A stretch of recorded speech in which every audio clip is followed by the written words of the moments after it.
It's the Rundown. February 9th is presented by Whoop, one of the most popular fitness memberships that provides 24/7 insights into your recovery, your strain, your sleep, and more. You rock the wristband, and it measures all your vitals. It tells you, basically for people like us, it tells you how unhealthy you are and how much you got to get your shit in check. I'm the type of guy, I just put my head in the sand and I just don't worry about it, But that's not healthy. That's not good. So when I started rocking the Whoop and seeing like just how little sleep I was getting and just how like little active I was like, oh shit, I got to make some life changes. There were times I thought I laid in bed. I was like, I got a good night's rest. And then Whoop would tell me like, no, you actually only slept for like 1.5 hours in REM sleep and you only got like 10% recovery. I was like, oh, fuck. So it is like a little bit of a rude awakening when you first start rocking it. But I think we're very all like tangible. We want to see numbers and like see it go up and down. So Whoop will get you on the right path and you'll know that you're doing better, getting better sleep, recovering better, all that stuff. We've all been doing it through the Whoop challenge here at Barstool. I'm on Team Cut. Team Bulk is rocking them as well. So we're all learning how to be healthier and stop being like bag of shit bloggers. So you can too. You put the Whoop bracelet on. You can wear it 24/7. The only thing you can't wear it is like scuba diving, but you wear it in the shower. You never take it off, and it'll change your life real quick for the better. So if you don't have Whoop, go to whoop.com, WHOOP.com.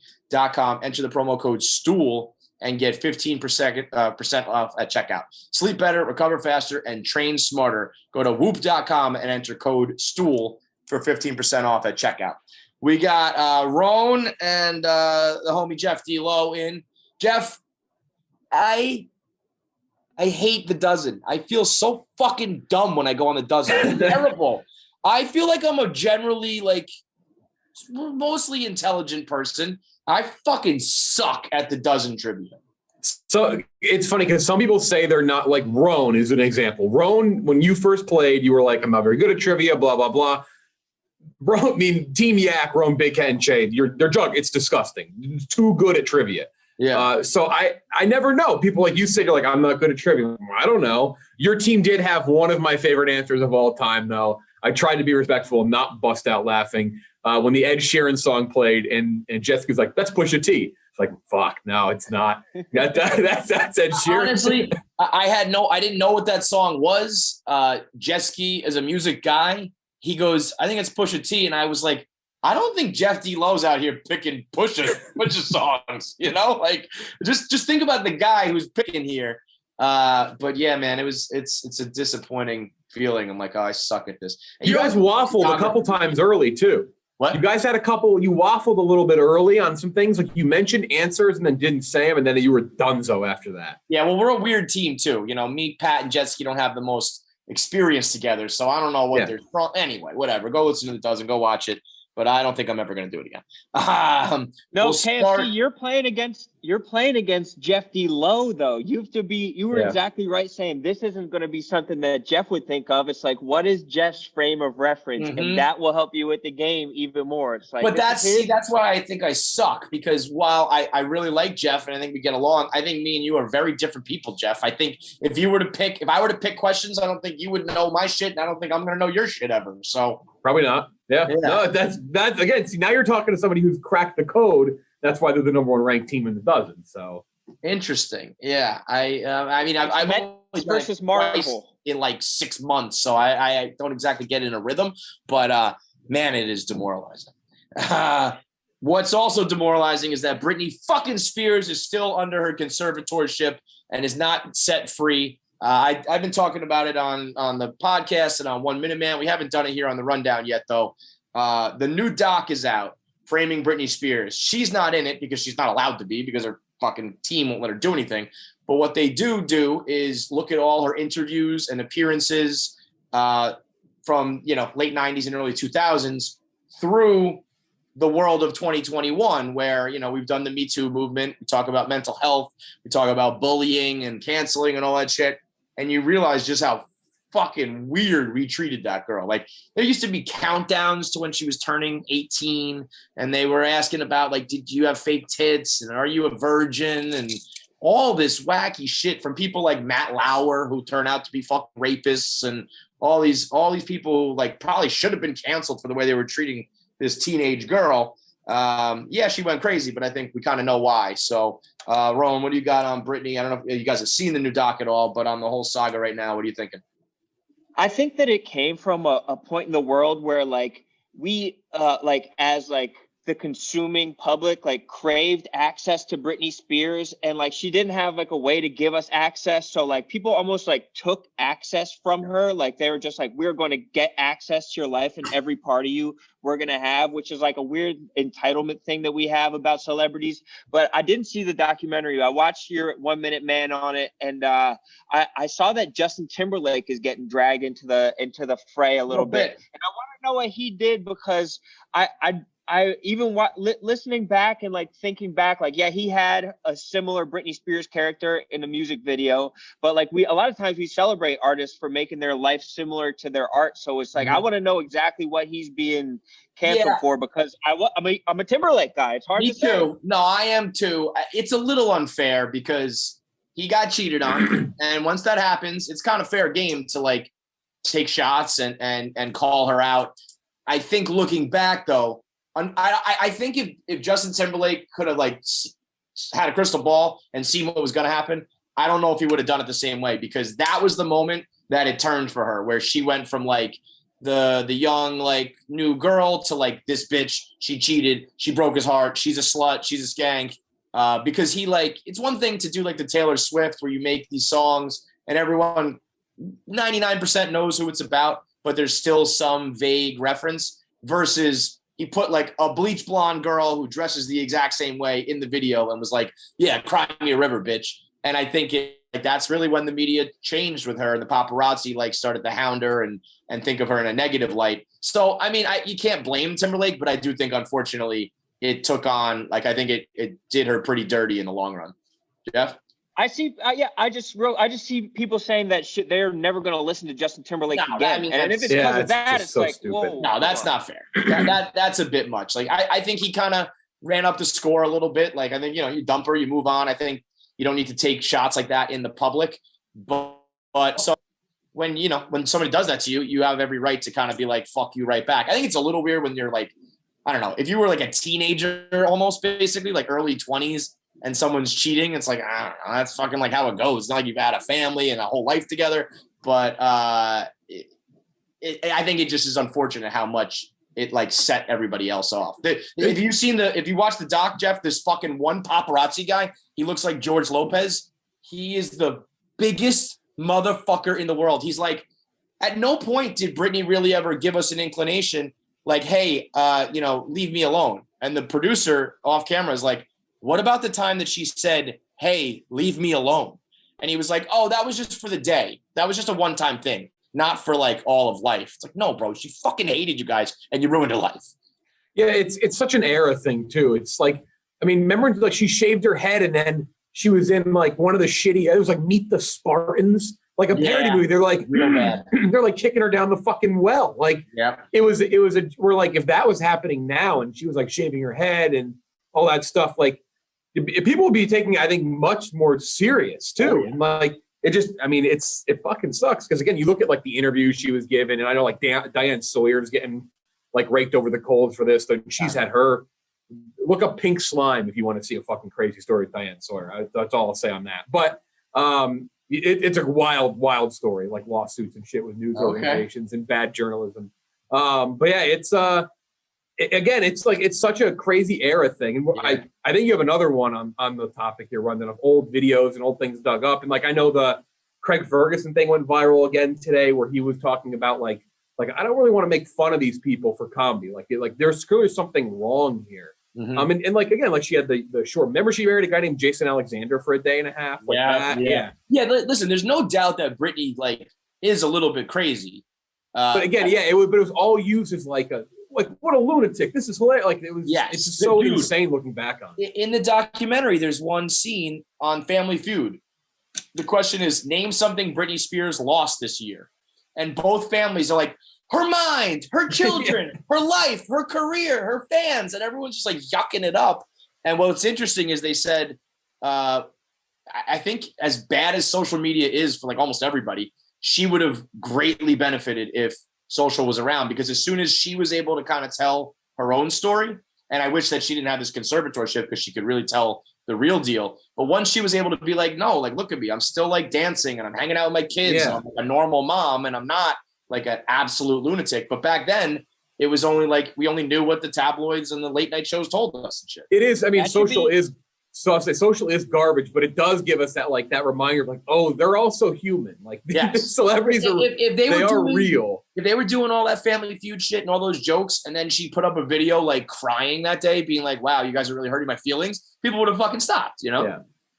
I think that it should also be illegal for people's parents to have like that level of control. I know it's happened a lot. I know even like Ryan Howard, his parents like govern his, like, all the money he's made in Major League Baseball. Like, I think that it kind of happens a lot. And there's like, why is that okay? Like, that's like a predatory behavior of parents to do that to their kids. And like, I mean, I'm sure that there's some extenuating circumstances with people's mental health, but I don't think that this is one of them. That's my thing. This conservatorship, at least with Britney, is like, it's reserved for people who are like 97 years old or who have like Alzheimer's and have dementia and literally can't make their own decisions. Like, if you could set Britney free, she might go out tomorrow and blow $250 million on coke. I don't know. Maybe she's a crazy party animal still. She has every fucking right to do that. Like, there's nothing that says you can't be a wild asshole. Like, let the girl live. But I also, in that same doc, there was a lawyer who was like, I never once have seen a conservatorship terminated. Like, they never get overturned. So I don't know how much more like media attention and celebrity, like Sarah Jessica Parker and a couple other singers were like Miley Cyrus, a bunch of other people were tweeting it like free Britney. Like, I don't know who's going to step up and do it, but the saga continues. Also along the same lines, we got TikTok trying to cancel David Letterman for an interview he did 8 years ago. What an insane sentence. With Lindsay Lohan. Which it is a weird interview. He is just being like openly clowning her for she's about to head to rehab. So she's on the show, and I guess like in a few days or a couple weeks after the appearance, she's got to head off to rehab. And he's kind of like, so what are you going in for? Drinking? Cocaine? What's the problem? And she's kind of like, hey, you know, we didn't really discuss this pre-interview, and like, I don't really think this is a laughing matter. It kind of comes full circle, and he says some kind words about her, and she starts tearing up. But again, same sort of thing. Like, if today you had a late night host being like, ha, you're going to rehab because you like the nose candy, people would be like, what the fuck is going on? This is not a joke. But I don't know if you can cancel someone 8 years after the fact when the show doesn't exist anymore. And I mean, what are you going to cancel them from? It doesn't even exist. Yeah, I think it's pretty whack that they're trying to cancel him for this, because at the same time as anything, like, he's doing a show, like he has a late night show. And if a guest comes on and they're like slurring their words, like, are you benefiting the show if you ignore that? No, like, you're trying to make something happen in the moment. And the fact that he came around and said something nice, like he gave her a hard time for 30 seconds and then came around. Like, you're trying to cancel him for that? Like, it doesn't make sense at all. She's on the show. Like, it would be a disservice to the audience not to ask that. Talk about it. Right. Jeff? I get from a sense like, hey, this is a good example of like what not to do nowadays. Like, you know, like all these, okay. But I've been saying this for a while now too. And I always use the one example. I use the fucking Kevin Spacey Christmas Eve videos he continues to do. And like, we keep, not that Kevin Spacey isn't canceled, but like, we focus on so many fucking little nonsense things to like cancel and to like, again, I'll use it, rake over the coals, like get rid of Letterman. Like, you can almost like, you don't even take like the big ones seriously anymore. Like the ones where it's like people who are like actually like bad, like Matt Lauer or Kevin Spacey. It's like, not that we don't focus on them, but like we focus on so many little fucking unnecessary things like 10 years ago that like, that's my problem with the whole cancel thing. It's like, cancel someone who's like a rapist, who's a piece of shit, who's a sexual predator, whatever. But like, David Letterman over this, like, again, maybe use an example, like, hey, maybe don't do this in an interview, like, probably not appropriate. But yeah, there's a middle ground to be like, hey, we used to kind of be pretty insensitive about this shit. Maybe you got to take it a little more seriously now. But like, not again, like Kevin Spacey keeps doing these videos every fucking Christmas Eve, and I'm like, this should be this should be top 5 priority. Get this guy out of here. Off the fucking internet. But it's like it's like normal because we overreact to everything. That it's like, oh yeah, Kevin Spacey did another video where he's, I think, still threatening people. So it's like, oh, whatever, no big deal. What do you guys think of Letterman in general? You like his new show? I like Letterman. I think that he just doesn't have anything to offer like the TikTok audience, so they can't take anything away from him. Like they can't cancel him because they were never consuming his shit in the first place. I think it's for a different class of people. I love the beard. I think he looks like a goddamn man with that. I loved when he retired and the first thing he did was just go like full mountain man. But I feel like in general, I mean, he gets bomb-ass guests, so that's like the main hook. And I understand that he's earned that by having like a 60-year career. But I find his interviews to kind of be like you could ask the same questions. It's not like he like gets like all this information out of him by really having like a deep combo. I think he just gets awesome guests, and then he has pretty like basic level conversations with them. And everyone's like, "Oh, fucking Letterman did it again." I'm like, I mean, yeah, he's talking to Chappelle. He's talking to Kardashian. He's talking to, Robert Downey. Paul Schaefer. Paul Schaefer's got to be there sitting behind it with the band. He's missing Paul. I mean, he needs his little safety net, right? All right, second half. That's my spot to get in. You mentioned Leno. I'm sorry. Fuck Jay Leno. My spot. I saw the spot. I had to say it. Sure. He catches it in the Britney doc too. He's just like making asshole jokes about her, and it's like, yeah, that's funny. Like a 17-year-old girl, fucking her life's ruined. LOL. Second half's brought to you by Simply Safe. Everybody staying home these days, so you got to make sure your home is as safe as can be. You and your loved ones, your belongings, everything that's important to you. Perhaps maybe you have a piece of art that your child painted. We'll talk about it in a second with Kim Kardashian. Kim could not have her mural that North painted go up in flames in a fire, or get robbed in a burglary, or ruined in a flood. And that's what Simply Safe will do for your home. They'll keep you and your loved ones and your paintings and your possessions all safe with an arsenal of cameras and sensors and professional monitors, all watching your house 24/7. They got your back day and night, whether it's police or fire or EMTs, whatever, they'll send them right to your door. Their high quality equipment is super easy to set up. Takes like 30 minutes. You don't have to have anyone come to your house. You can do it all yourself. There's no long-term commitment. There's no hidden fees and like hidden hooks. It's just straight up a monthly fee. No installation costs because you're doing it all yourself. It's just put some cameras here, some sensors here, some alarms here, and you're good to go. Right now, you can get a free home security camera when you purchase a Simply Safe system at simplysafe.com/rundown. Simply Safe, SIMPLI, safe.com/rundown. 60-day risk-free trial. So try it for 2 months, nothing to lose. Plus the free HD camera when you go to simplysafe.com/rundown. So Kim pulling out a big time Ruth Conda forever to the moon and back, saying that Northwest, who's 7, painted this. Like, this looks like a full-blown Bob Ross painting. Mountains in the background, trees in the front. I think like a river runs through it. And she wrote just like, my little North is such an artist. Not the first time she's lied about North. You remember back in 2015, she claimed that North posted a thirst trap of her when she was 2. She was 2 years old and just happened to post like a perfect throwback picture of Kim with her like rocking body and her tits out. So I think she's been using North for these phony posts for a while now.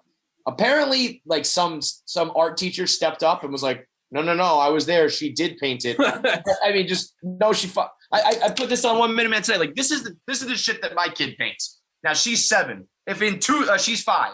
If in 2 years she's painting a fucking beautiful, canvas, then I'll rescind this. But right now, I don't think there's any fucking way Northwest painted that shit.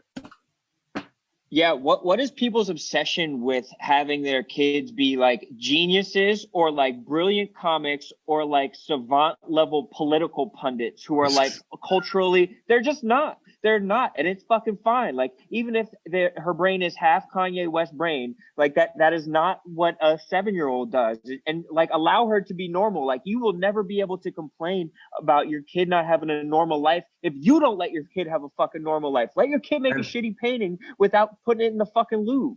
Amen, dude. I mean, I guess this has been going on, tale as old as time. Like, but it's usually like at the parents get together at the Little League game, and they're like, Johnny got 100 on his test and he knows how to like speak Spanish. And it's like, no, he fucking doesn't. But now it's on social media. You put it out there for everyone to see. What's concerning to me, Jeff D'Lo, the amount of people who believe it. Like, a lot of people like, I don't know, kids are pretty precocious. kids are pretty advanced. Like my niece's nephew's best friend once said this. It's like maybe 1 out of every zillion is like a true savant.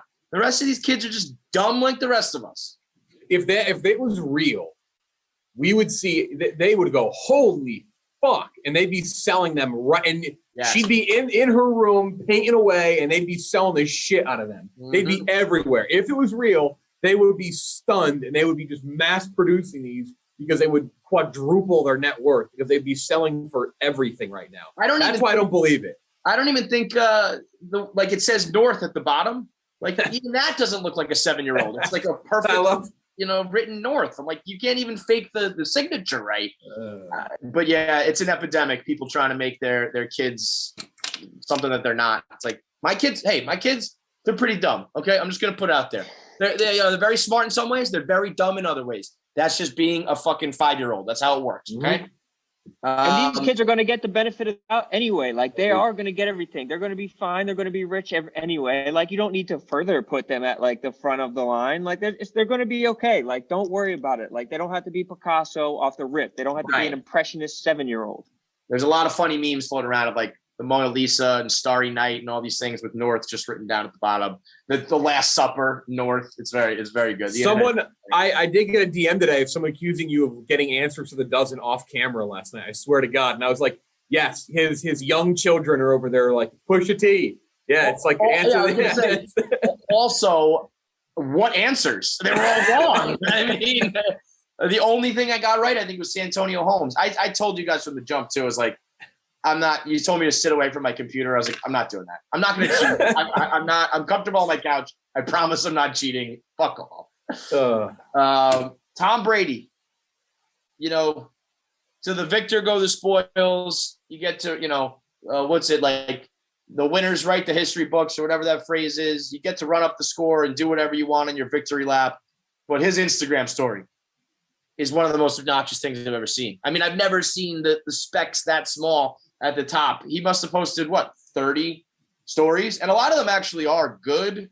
And I know a lot of them are giving props to his teammates, so he's giving everybody individual shine. A lot of 50 Cent songs. Rowan, I think I love the one where he put up Many Men, where it's just him smiling with the trophy. It's there's some good posts, but oh my, there's a fucking limit to this. No, it's like Jesus Christ.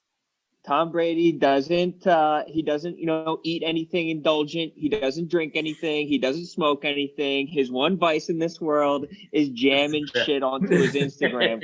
I used to think that he had a team of people working on his Instagram. I really think that now I bet he does have a team, but I bet he just gets off on fucking Instagram. I bet he treats it like a fucking drug.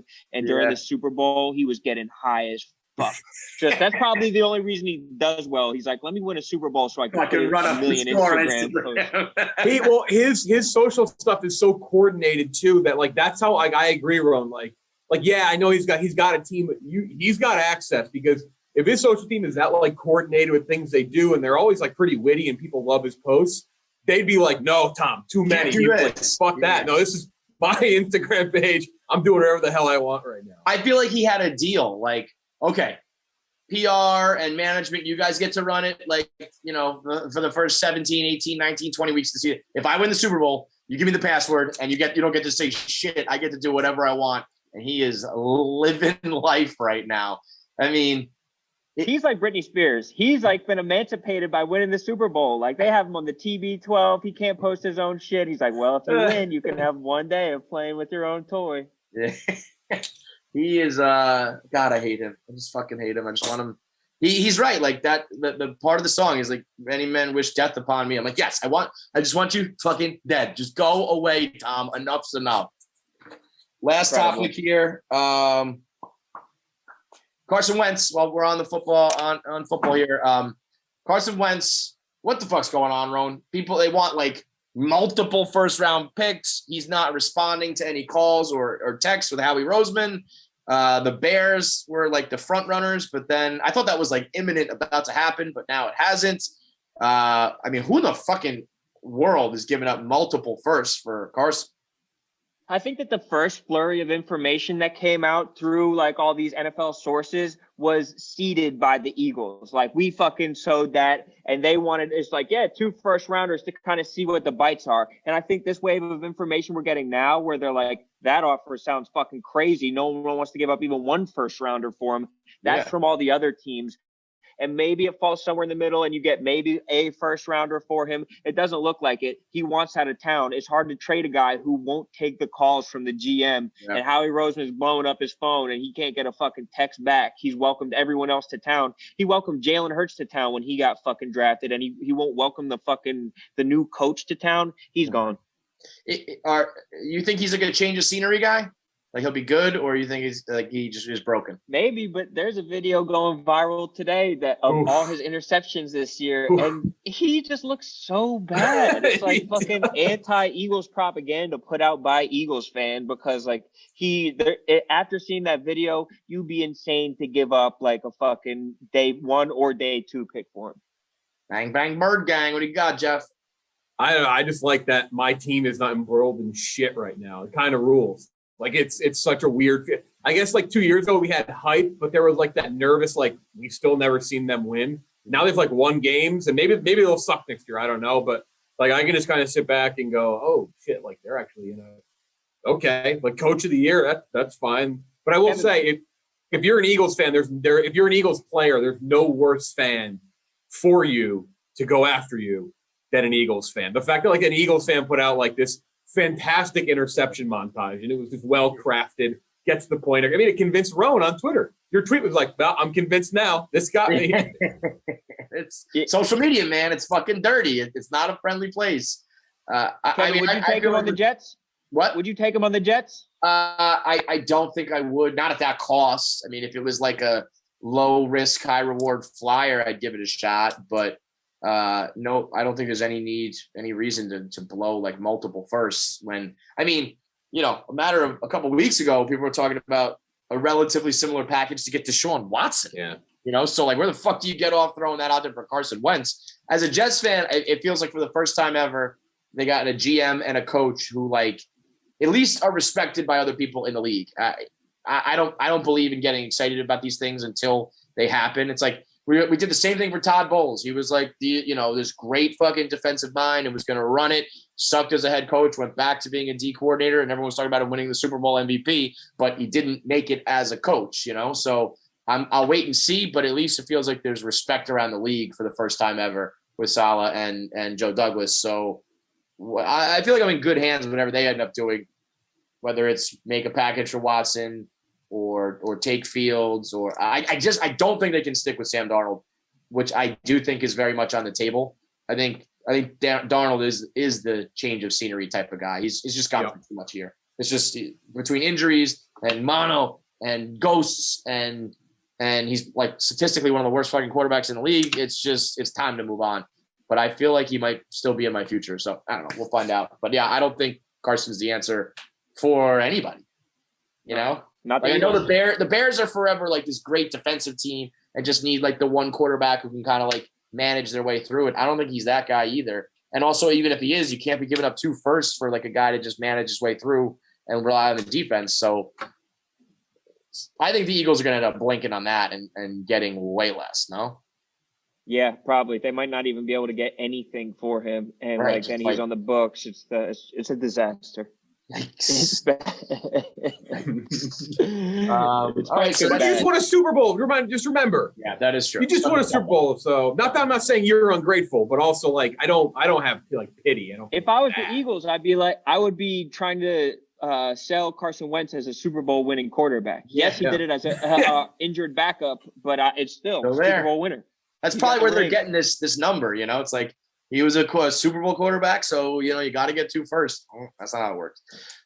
Anything for the after show? Anything happening in Dave's world and the media? It's quiet right now. I feel like Super Bowl week was big, and now, it's almost like the quiet after the storm. It's post Super Bowl. I talked about it on the rundown yesterday a little. Yeah, I don't know if I did, but Jeff Nadeau, big man on campus, has challenged KB to rough and rowdy and said, he'll kick his ass. And they're going head to head for the first time in geography trivia on Friday. Ooh, is that real, actual bad blood? I don't think so. I think they like each other. I think KB said that on the Yak yesterday, right, Ron? Like he likes Nadeau, and I think Nadeau likes him. But it's been hefty shit, and not like public shit talking, like in the DMs. Like he'll just DM KB and be like, "I'd whip your ass in geography trivia." So they're gonna go toe to toe on Thursday, and we're doing 4 rounds of geography trivia because KB he's insane. Trivia geography could not be a worse topic for me. Like as soon as you brought out geography, I was like, I'm checking out. I don't know. I can't think of any of that shit. KB knows every capital. He knows every flag, I think, now. So it's going to be, he's got a tall task. Who spends their time learning flags? What? Crazy. You know what it is. It's something going on. But he's on that spectrum, boy. Doesn't Nate want to fight him too? Nate challenged him too. That one or Nadeau? KB. Nate versus because that one is unexplainable. Nadeau's a bigger guy, right? Is he tall? I've never seen him, or I guess I've seen him. I don't know. But KB and Nate, I think, is more of a equal match, right? That would be great. I mean, imagine KB putting him in some fucking wrestling holds, suplexing him and shit. Oh man, they said 50 and 50 to the winner. I feel like that's like doable. You know what's getting scary is the numbers being thrown around with Rough and Rowdy. It's like, I wouldn't do that unless I got $1 million.